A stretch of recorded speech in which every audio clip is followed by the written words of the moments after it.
Hey everyone, welcome back to Masonzero MTG. Tarkir Dragonstorm is here, and I'm here to tell you about the best cards from this set for Cube.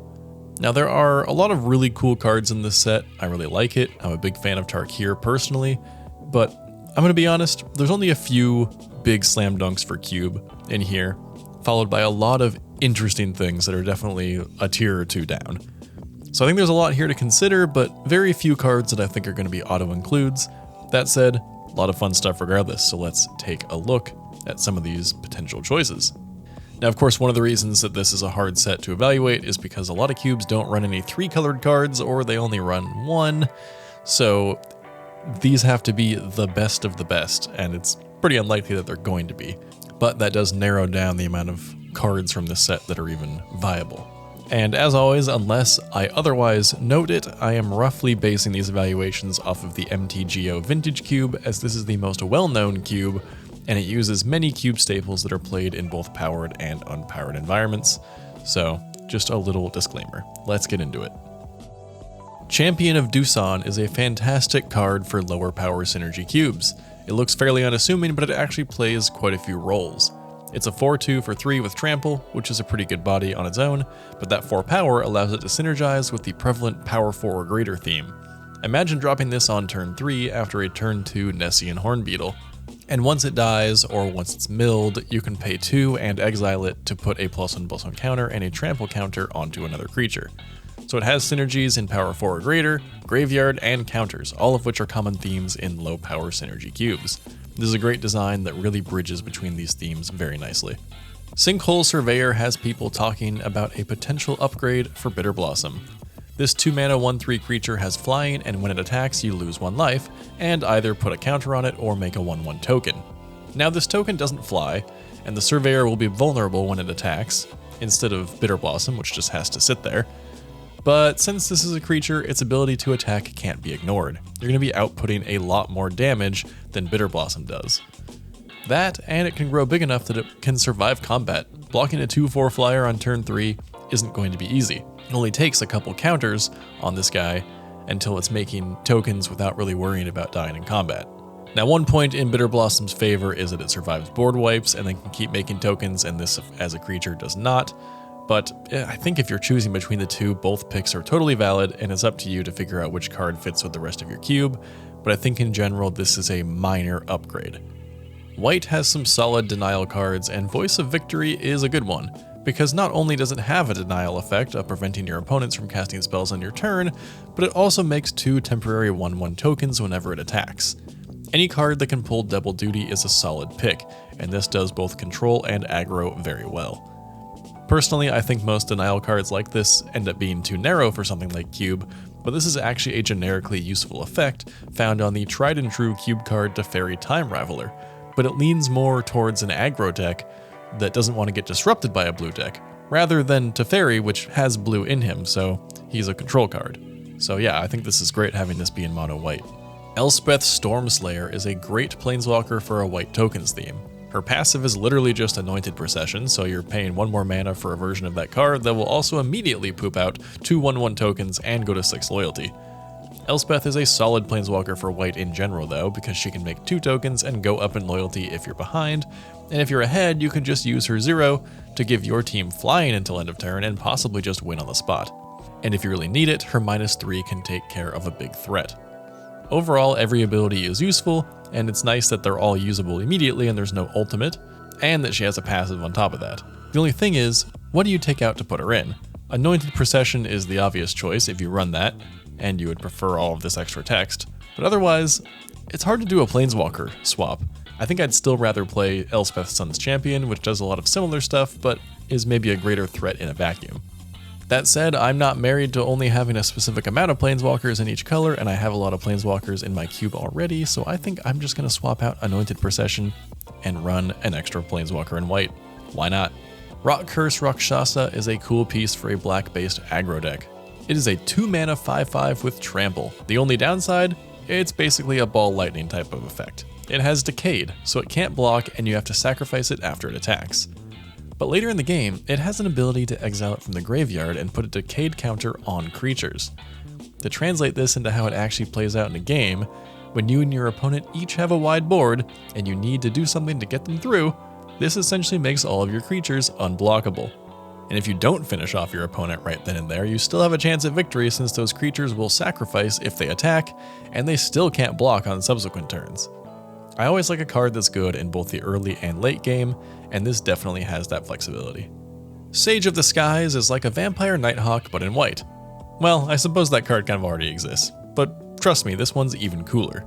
This is a 2/3 with flying and lifelink for 3 mana, but it also makes a copy of itself if you've cast another spell before this one. As we saw with the Offspring mechanic from Bloomburrow, a creature that copies itself isn't necessarily cube worthy on its own, but this creature not only copies itself for free, assuming you've cast a prior spell, but it also has the right keywords to be worth playing whether you copy it or not.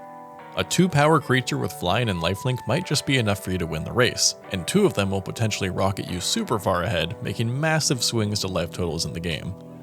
This is also one of those cards that gets even better in a powered cube that has broken 0 mana rocks, but can also feel really good in a lower powered environment.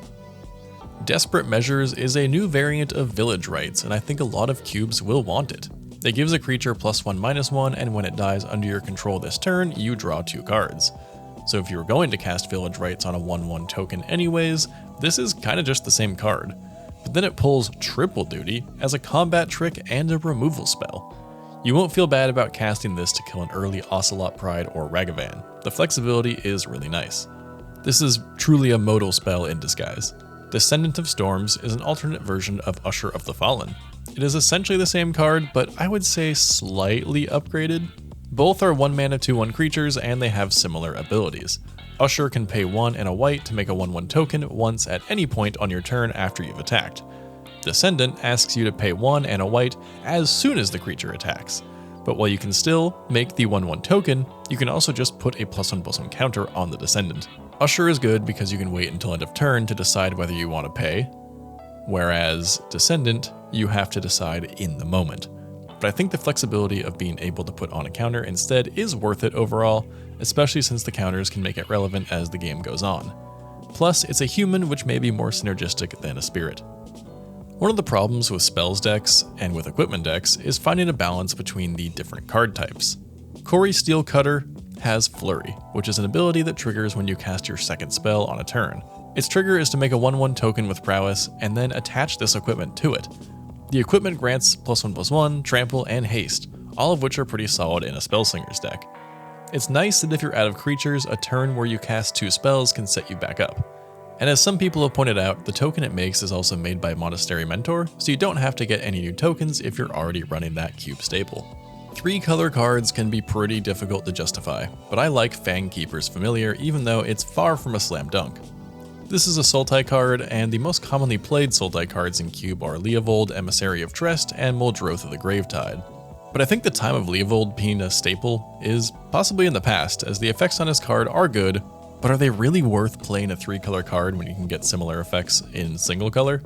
And Muldrotha, really fun card, but some cubes may find it too grindy or expensive or synergy based. So if you are tired of these 2 cards, then try Fangkeeper's Familiar. It's the latest in a long line of snakes with flash, and when it enters, it's essentially a charm, which if you watch this channel you know I love. You can gain 3 life and surveil 3, destroy an enchantment, or counter a creature spell, and it has a 3/3 body for 4 mana. I think most of the time you're leaving this up to counter a creature, but I honestly don't think you feel bad about destroying an enchantment or getting a slight life buffer while setting up your next draws. None of these modes feel significantly worse than the others, so if you want a new Sultai card, Fangkeeper's Familiar might be the snack for you. However, in terms of functionality and not running 3-color cards, I think Urtai is still probably better if this is the kind of flash counter effect you're looking for. We've gotten some amazing red 1-drops over the last few years, but Stadium Headliner still manages to stand out. It's a 1/1 for 1 that creates a 1/1 token when it attacks. You can also pay 2 and sacrifice this creature to deal damage to target creature equal to the number of creatures you control. If you're in a red go-wide deck, this could potentially deal a lot of damage. Red spells are great at dealing small amounts of damage, but once a creature gets higher than 4 toughness, they become really difficult for a red deck to deal with. Stadium Headliner could potentially hit something for much more damage than that. And what do you replace? Honestly, at this point, I feel like the sun is setting on Monastery Swiftspear in singleton formats, so consider this swap if you're still running the Swiftspear. Other than that though, the red 1-drop slot is pretty competitive these days, so good luck. So I wanted to include Surak, Elusive Hunter, because I think he is a perfectly reasonable cube card and maybe even a replacement for Thrun the Last Troll, sharing Thrun's uncounterability and an effect that discourages opponents from targeting your stuff. However, I'm mostly including this card as a word of warning, because if you also have Orcish Bowmasters in your cube, you might not want to run this card. If you play Surak, then your opponent plays Bowmasters and targets the damage at one of your creatures, you will draw a card from Surak because it is not a May ability. Since that draw was not from your draw step, Bowmasters will trigger again, targeting a creature, thus triggering another draw. Since the draw triggers off of the Bowmasters doing the targeting, and each draw triggers the Bowmasters, none of the damage is actually dealt while this is happening. And then eventually you as the Surak player will draw from an empty library and lose. So maybe don't run both of these cards together unless you'd like for an ignorant player to lose to this without realizing the trap they've fallen into. That just seems like way too much of a feels bad and is not worth running this card for because it's honestly not going to be a staple. So those are some of my favorite cards from Tarkir Dragonstorm for Cube. Seems like White got a lot of cool toys, which I'm excited about, so big news for White. Of course, there are plenty of other really cool cards in this set, but I think they drop off pretty quickly. Then again, everyone's cube is vastly different, and I bet some of you are really excited about some specific cards from this set, so please let me know in the comments below what else you'll be including, and I will see you in the next video. Be sure to subscribe to Masonzero MTG as we are almost at 1,000.